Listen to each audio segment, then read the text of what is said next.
Film शुरू होती है और हम एक घर में एक औरत को बंधा हुआ देखते हैं जो जख्मी हालत में थी और उसका ये हाल उसके हस्बैंड ने किया, जिसे वो अपनी जान की भीख मांग रही होती है कि प्लीज होश में आओ और मुझे मत मारो, छोड़ दो, क्योंकि उसका हस्बैंड उसे बस मारने ही वाला था। वहीं आसपास हम लाशों को भी देखते हैं जो उस आदमी की बेटियां थी, जिन्हें भी किसी और ने नहीं बल्कि इस आदमी ने ही मारा था। तभी आदमी की वाइफ कहती है कि तुम्हें किसी ने अपने कंट्रोल में किया हुआ है, कोई तुम्हारे साथ खेल रहा है, तो प्लीज होश में आने की कोशिश करो। लेकिन वो उसकी कोई बात सुनने को तैयार ही नहीं था। तभी आदमी के सामने एक किताब आकर गिरी। उसकी वाइफ कहती है ये वही शैतानी खतरनाक किताब है जिसने तुम्हें अपने कंट्रोल में किया हुआ है, तो प्लीज इसे मत खोलना क्योंकि इसके अंदर इवल चीजें हैं, बहुत बुरी। पर आदमी जो सच में किसी के कंट्रोल में ही लग रहा था, बिना सोचे समझे इस किताब को खोल देता है। और ऐसा होते ही 4 डेविल शैतान अचानक से वहाँ आकर आदमी को घेर लेती हैं और उसे उसकी वाइफ को मारने का कहते हैं। अब किताब में एक लड़की की ड्राइंग बनी हुई थी जिसकी गर्दन अचानक मुड़ जाती है क्योंकि उसे किसी ने मार दिया था। ऐसा होते ही आदमी को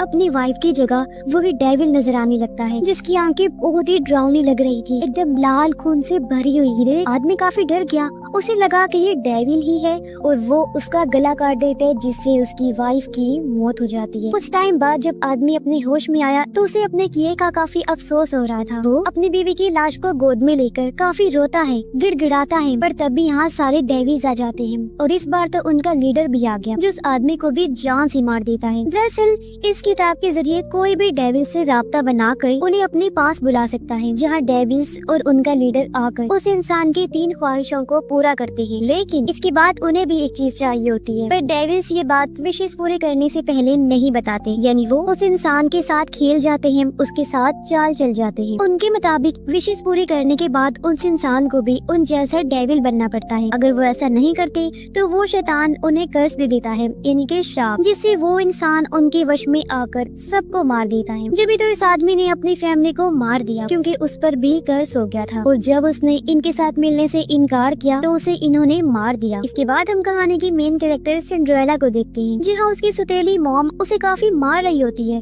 और उस बेचारी को एक कमरे में बंद कर दिया जाता है। उसकी माँ के गुजर जाने के बाद सिंड्रेला के साथ ये सब बर्ताव हो रहा था। उसकी जगह किसी मेड से कम नहीं थी, वो सारी नौकरानियों वाले काम किया करती थी, जिस वजह से वो फूट फूट कर रोने लगती है। फिर वो अपनी डायरी में अपनी जिंदगी के बारे में लिखने लगती है। अब सिंड्रेला की 2 सुतेली बहनें भी थी जो भी उसके साथ वैसा ही सलूक किया करती थी, हर टाइम उसे परेशान करना और उसका मजाक बना के रखती थी। इनमें बड़ी बहन का नाम इंग्रिड था। शाम को सब लोग खाने के टेबल पर बैठे थे और सिंड्रेला सबको खाना दे रही होती है। अचानक उसे बाहर किसी के गिरने की आवाज आती है। वो जब चेक करने गई तो घर की मेड गिरी थी जिसके पैर में चोट आ गई थी। सिंड्रेला उसे उठाकर बाहर गार्डन में लेकर जाती है और उसका पैर ठीक करती है। ये दोनों फिर बातें करने लगे। वो मेड कहती है सिंड्रेला तुम इतनी अच्छी लड़की हो, ऐसी जिंदगी क्यों जी रही हो, तुम्हारे साथ ही कितना बुरा सलूक करती हैं, तुम्हें यहाँ से चले जाना चाहिए। लेकिन वो ये कहकर मना कर देती है कि मैं सिर्फ अपने डैड की वजह से यहाँ रुकी हुई हूँ, वो किसी काम से गए हुए हैं, वो जब आएंगे तो मैं उन्हें देखकर हमेशा हमेशा के लिए यहाँ से चली जाऊंगी। तभी यहाँ मेड का बेटा आया जो किसी बेकरी से ब्रेड चुरा कर लाया था, जिसे ये तीनों मिलकर खाने लगते हैं। अगले दिन इनके घर एक शाही फैमिली आती है जिसमें एक प्रिंस अपने मॉम डैड राजा और रानी के साथ आया था, क्योंकि वो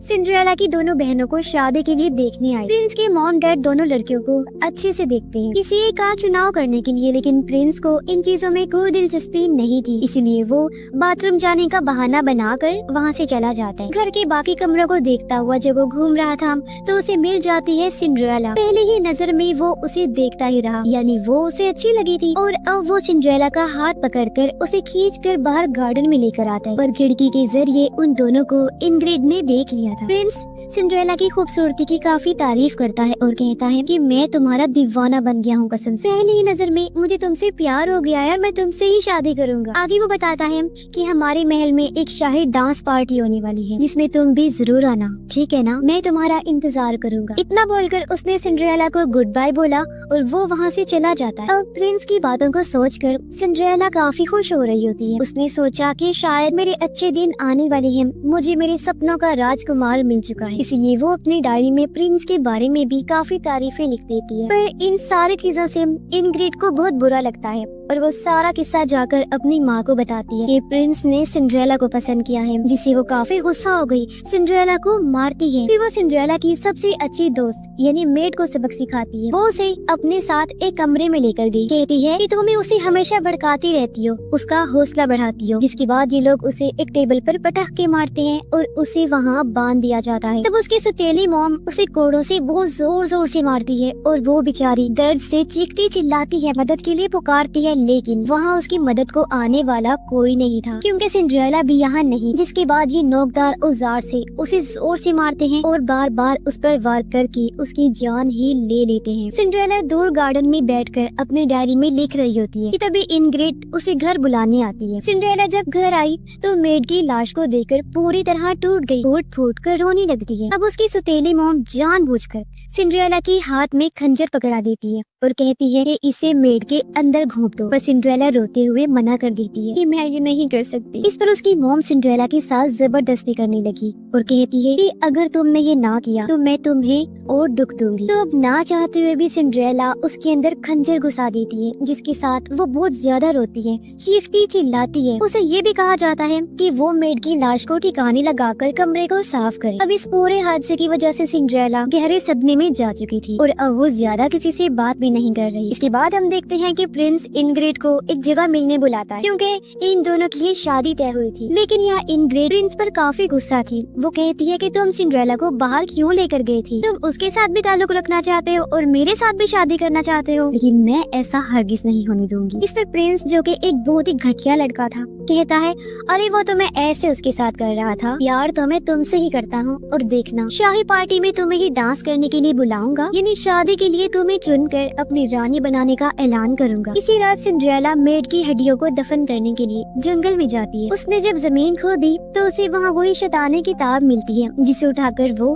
अपने घर ले आती है। सब बैठकर जब खाना खा रही थी तो सिंड्रेला अपनी सौतेली मॉम से मेड के बेटे के बारे में पूछती है कि वो कहाँ है। इस पर वो झूठ बोल देती है कि वो तो अपने टाउन वापस लौट गया है, लेकिन कहीं न कहीं सिंड्रेला को भी शक हो गया था कि ये कुछ छुपा रही है, और इस बात को टालकर वो सब खाना खाने लगे। पर तभी सिंड्रेला को डेविल और शैतानी किताब को लेकर अजीब डरावने ख्याल आने लगते हैं, और जब वो ऊपर नजरें करती है तो उसे अपने सामने अपने ही रूप में डेविल बैठा हुआ नजर आया, जिसे देख वो काफी डर जाती है, जोर जोर से चीखते हुए चिल्लाते हुए वहाँ से भाग गई। कुछ देर बाद उसके कमरे में दूसरी सौतेली बहन आई, जो उसे कांच के सैंडल देते हुए कहती है कि जब तुम डांस पार्टी में प्रिंस के पास जाओगे तो यही सैंडल पहन के जाना। ये मेरे सैंडल है वैसे तो, पर मुझे पूरे नहीं आ रहे, इसलिए मैं तुम्हें दे रही हूँ। ये कहकर उसकी बहन जाने लगी, पर जाते जाते वो सिंड्रेला की डायरी चुरा लेती है। रात को जब सिंड्रेला सो रही थी तो अचानक किसी आहट की वजह से उसकी आँख खुल गई। उसने जब देखा तो रूम के बाहर एक डरावना सा डेविल खड़ा हुआ था, जिसे देख वो एकदम घबरा गई। मगर वो डेविल कहता है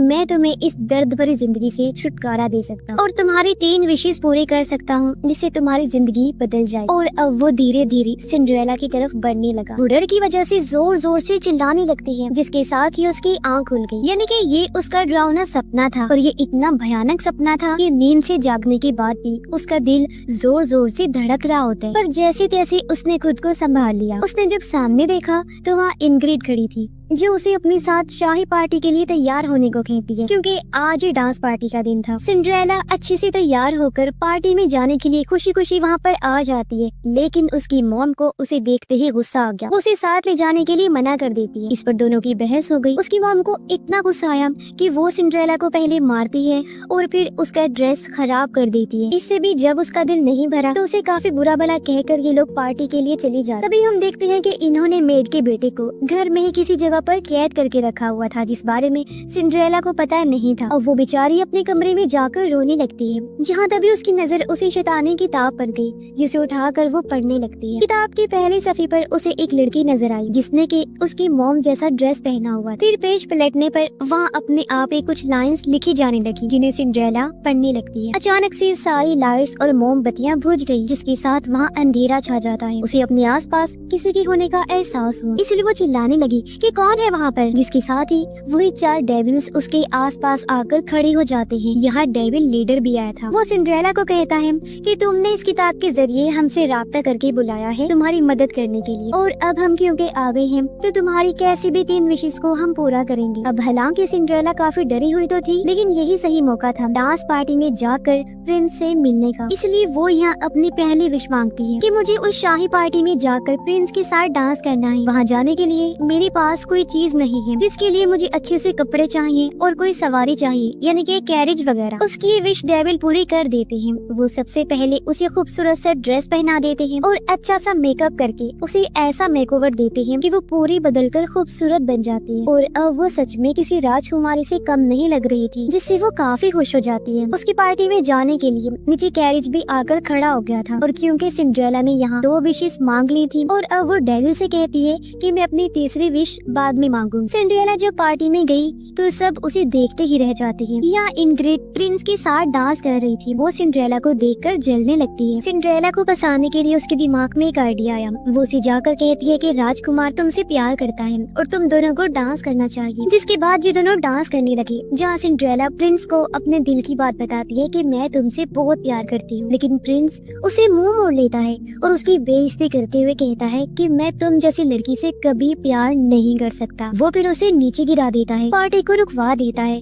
जिसके बाद प्रिंस और इंग्रिड ये दोनों सिंड्रेला का मजाक बनाने लगे। वो बेचारी काफी दुखी हो गई, रोने लगती है। अब सिंड्रेला की दूसरी सुतेली बहन प्रिंस को उसकी डायरी देती है, जिसे वो पढ़ के सबको सुनाने लगता है। इसमें सिंड्रेला ने लिखा हुआ था कि मुझे मेरा सच्चा प्यार, मेरे सपनों का राजकुमार मिल चुका है और वो है प्रिंस, जिसके साथ मैं अपनी बाकी जिंदगी गुजारना चाहती हूँ। जो चीज जाहिर है बहुत बड़ी थी और नामुमकिन थी। ये सुनकर पार्टी में आए सभी लोग जोर जोर से हंसने लगे। अब इंग्रिड सबको कहती है कि आप लोग इसे खिलौना समझे और इसके साथ जो करना चाहे वो कर सकती है। ये सुनकर सब लोग सिंड्रेला का मजाक बनाते हुए बारी बारी उसे पंच मारने लगती हैं, जिससे वो बेचारी बहुत रोने लगी। साथ ही उसे गुस्सा भी आ गया था और अब बदला लेने के लिए वो अपनी तीसरी विश भी मांग लेती है, यानी सिर्फ बदला, इन सब की मौत। इस पर डेविल्स का हेड कहता है कि तुम्हें बदला तो मिल जाएगा, लेकिन आखिर में तुम भी हमारे जैसे डेविल बन जाओगी और अगर तुम ऐसा नहीं करोगी तो हम तुम्हें कर्ज दे देंगे। अब सिंड्रेला जो कि पहले ही अपनी जिंदगी से हार चुकी थी, वो उन्हें हाँ बोल देती है, जिसके साथ ही शुरू हो जाता है उसका बदला, यानी मौत का खेल। और सिंड्रेला की आंखें भी डेविल जैसी बन जाती हैं और चेहरे पर उसके शैतानी मुस्कुराहट थी। उसका पूरा रूप ही बदल गया। ऐसा लग रहा था जैसे उसे किसी ने पूरी तरह अपने कंट्रोल में कर लिया हो, जो जाहिर है इन डेविल्स का ही काम था। यानी उसे श्राप मिल चुका था, जो बात पहले डेविल्स ने उसे नहीं बताई थी। जिसके बाद वो पार्टी हॉल में सभी दरवाजों को बंद कर देती है, फिर डेविल्स को यहाँ बुलाती है और उनके हाथों सब लोगों को मरवाने लगती है, जिससे पार्टी में हर तरफ अफरा तफरी मच जाती है। सिंड्रेला के अंदर भी बदले की आग जल रही थी,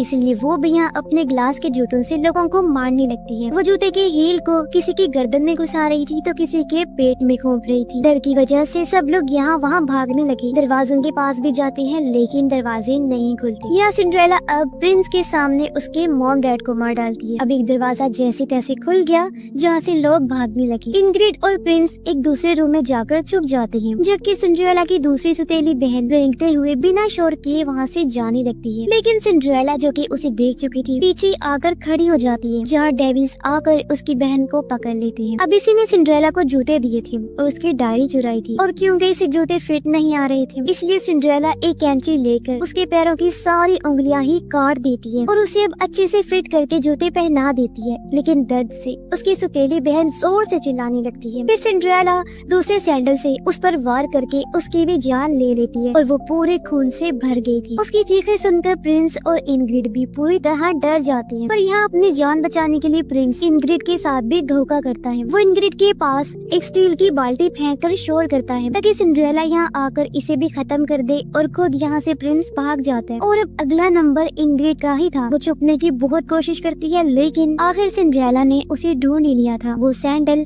उसके चेहरे पर घोंप देती है और बुरी तरह उसकी जान ले ली। और अब सिंड्रेला पहुँच जाती है सीधा ऊपर, जहाँ प्रिंस छुपा हुआ था, क्योंकि जान बचाकर वो वहीं भागा था। आखिर वो उसे ढूंढ भी लेती है, जहाँ प्रिंस एक बार फिर उसे फंसाने की कोशिश करता है कि इसमें मेरा कोई कसूर नहीं है, ये सारा प्लान इंग्रिड का था और मैं तो तुमसे ही प्यार करता हूँ। लेकिन सिंड्रेला जानती थी कि ये झूठ है और ये मेरे साथ नाटक कर रहा है, इसलिए वो उसकी एक भी ना सुनकर उसे सीधा बेड पर फेंकती है, जहाँ वो सारे डेविल्स आकर प्रिंस को बुरी बुरी तरह नोच नोच कर खा जा। अब सारे मारे गए थे और सिर्फ सिंड्रेला की सुतेली मॉम ही बची जो यहाँ से भाग रही थी। सिंड्रेला उसे मार नहीं पाती, इसलिए वो उस पर हंसने लगी। वो सिंड्रेला को उकसाने लगती है कि तुम्हारे बाप की मौत हो गई है और उसे मैंने ही मारा है। ये सुनकर सिंड्रेला को इतना गुस्सा आया कि वो उसे हेल यानी जहन्नुम की आग में जला देती है। अब ये सारा मौत का खेल खत्म होने के बाद डेविल्स और उनका लीडर सिंड्रेला के सामने आकर खड़े हो जाते हैं। लीडर उसे कहता है कि अब तुम्हें भी हमारे जैसा बनकर हमारे साथ शामिल होना पड़ेगा। इस पर सिंड्रेला कहती है कि ऐसा कभी नहीं हो सकता, और हाँ, अगर मुझे तुम्हारे जैसा बनना भी पड़ा तो